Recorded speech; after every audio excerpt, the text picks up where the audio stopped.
sa ating lahat, maulan na tanghali.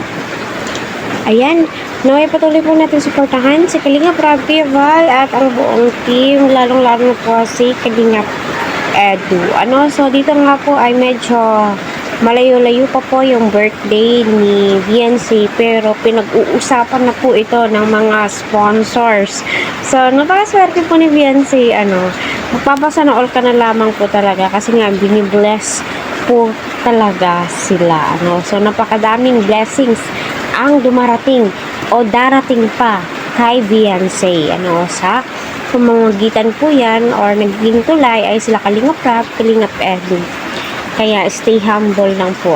Para sa ganon ay umapaw pa yung blessings. So lang naman po natin, napakabait ni VNC and so many ways ika nga po nila.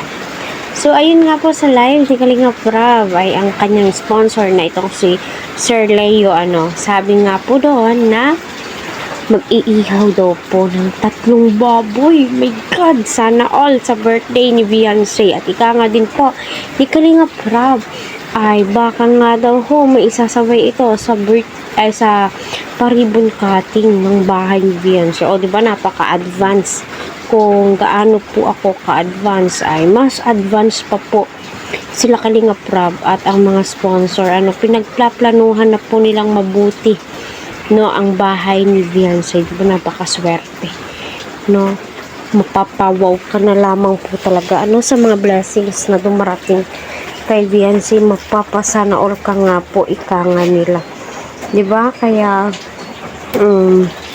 kita naman po natin, basta binibless ka po talaga ni Lord, ay my God, ibang iba na po talaga yung estado ng pamumuhay ni Beyonce. Yung dating tapos sila, nagpo-problema po sila saan sila kukuha ng kanilang pangkain, ngayon ay kita naman po natin ay sobra-sobra naman po talaga ang binibigay ng Panginoon. So pa ngayon, July, August, September, 3 buwan pa lamang po, ay napakalayo pa, pero grabe, pinupondohan na po nila yung birthday ni Beyonce. So abangan po natin iyan.